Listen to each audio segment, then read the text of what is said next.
In this section, we're going to take a closer look at what drives the flow of electrons in a chemical reaction or in a voltaic cell.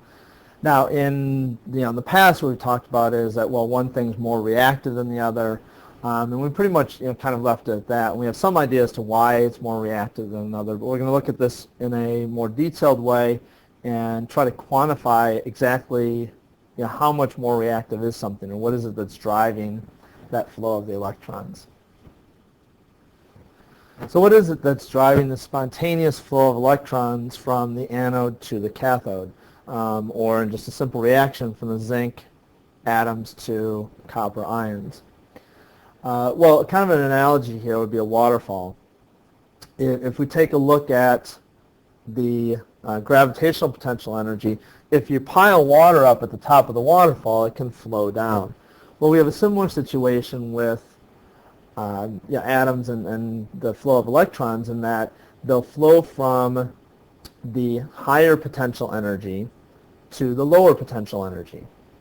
Right, now, there's some differences with the waterfall, but in general it gets to be the same idea, is that electrons will flow to the lower potential energy to create that lower potential situation. It's this the difference in that potential is called the electromotive force. So similar to the gravitational force, it's the electromotive force, or the EMF. This is also called the cell potential. So cell potential is that height of the waterfall, the difference between the potential energy of the anode and potential energy of the cathode. And the symbol we use for this is the E for the cell. You can see right here.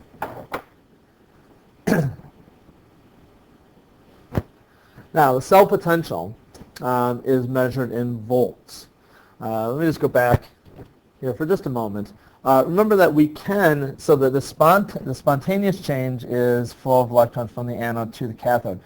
We can use work to force the electrons to go back up the other way, similar to the way we could take that water and do work on that water to move it back to the top of the waterfall. But again, that would require putting work into the water. We can do the same thing here.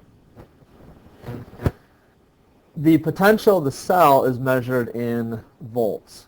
So we have the work that you put in is joules, so joules is energy, divided by the amount of charge that we're moving. So we have 1 volt. In other words, another way to think about this is if you have the voltage, which is a potential difference, the height of the waterfall, times the charge, and for your physics people, remember this is voltage V, charge is Q, is equal to the electric potential energy, which is joules. So if we take the height of the waterfall, the height of the difference of potential, multiply times the amount of charge that we're putting, that we're moving up there, so more charge would mean more energy is required. That's kind of where this formula comes from. And again, we owe the units to our physics people. Well, we have our coulombs is the standard unit for charge, joules standard unit for energy, volts becomes the standard energy for electric potential. The other thing we want to remember later on here when we start doing some calculations with electrons is that the charge on 1 electron, so the Q for 1 electron, is equal to 1.6 times 10 to the negative 19th coulombs. So to get to get 1 volt of energy requires quite a bit of the movement of quite a bit of electrons. Now, cell potential isn't something we measure in an absolute sense. What we're going to do is we're going to have a standard, a set value, similar to perhaps if we looked at elevation or height in terms of sea level. Our standard potential, our reference point, is going to be the hydrogen electrode. So here's a picture describing that standard potential. So what we have is a hydrogen ion. So 1 molar solution of hydrogen ions, a platinum electrode, and hydrogen gas at 1 atmosphere. So all of our standard conditions happening at 25 degrees Celsius. We're going to define this reduction, the adding of electrons to hydrogen ion to make hydrogen molecules, as 0 in terms of the potential. So everything else is going to be measured relative to that. So here we have a table of standard reduction potentials. And again, we've got that value for the standard hydrogen electrode as being 0 potential. So this would be again that potential difference. If we take a look at the reaction that we were just looking at, we've got copper,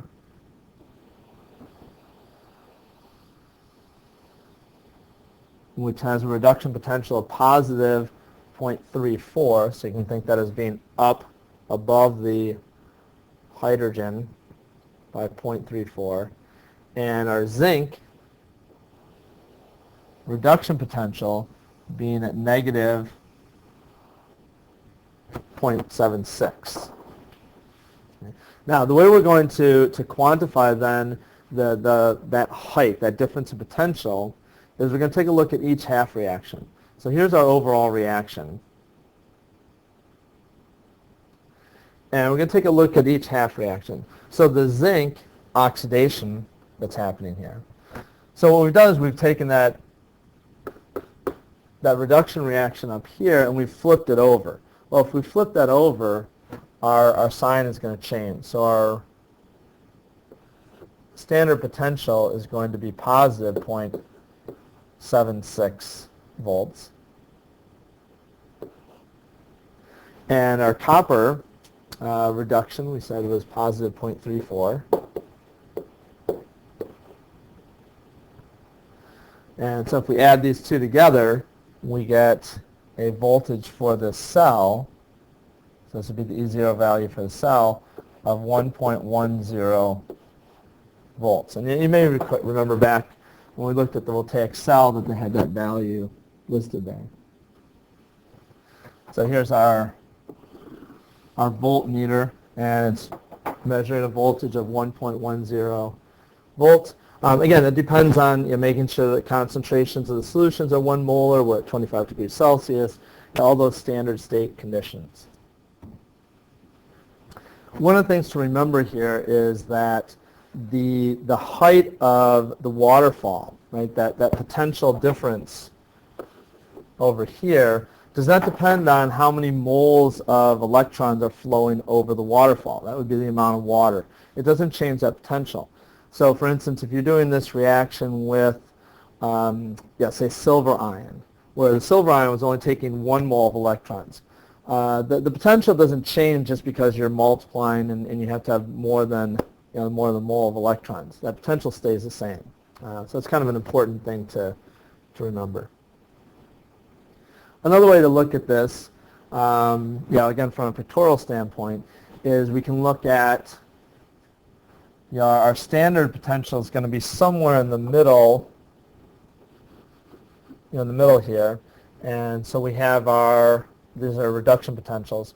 So we have our copper at the cathode going above that by 0.34, and our zinc oxidation happening at the anode going below that at 0.76, and so that difference in potential height, I guess, again, ends up being 1.10 volts between those two. Okay. The book does actually go through and show you another kind of formula way of doing this.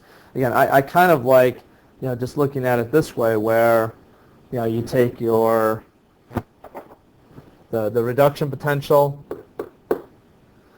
for the one that's being reduced, your oxidation one, you end up flipping that reduction equation over, which means you change the sign on the standard potential, and then you just add those together, and that seems to make a lot of sense.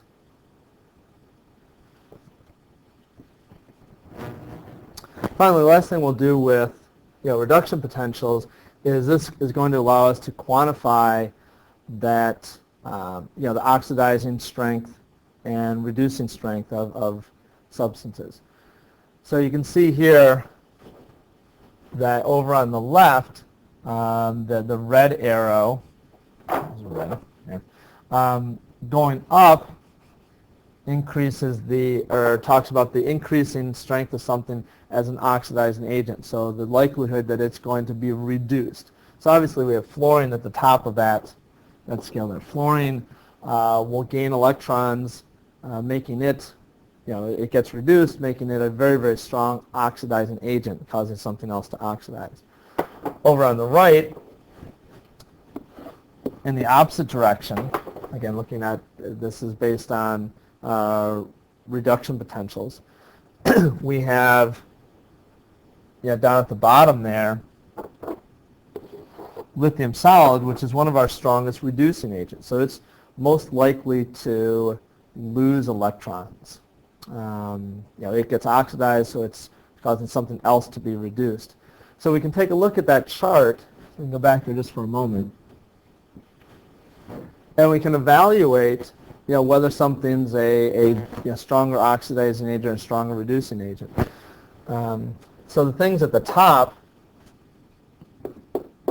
here, such as fluorine, are going to be our strongest oxidizing agents because they're going to be very good at taking electrons.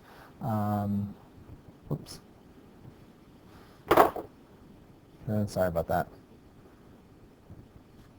So they're going to be very good at taking electrons, making them very good oxidizing agents. They're going to cause other things to lose electrons.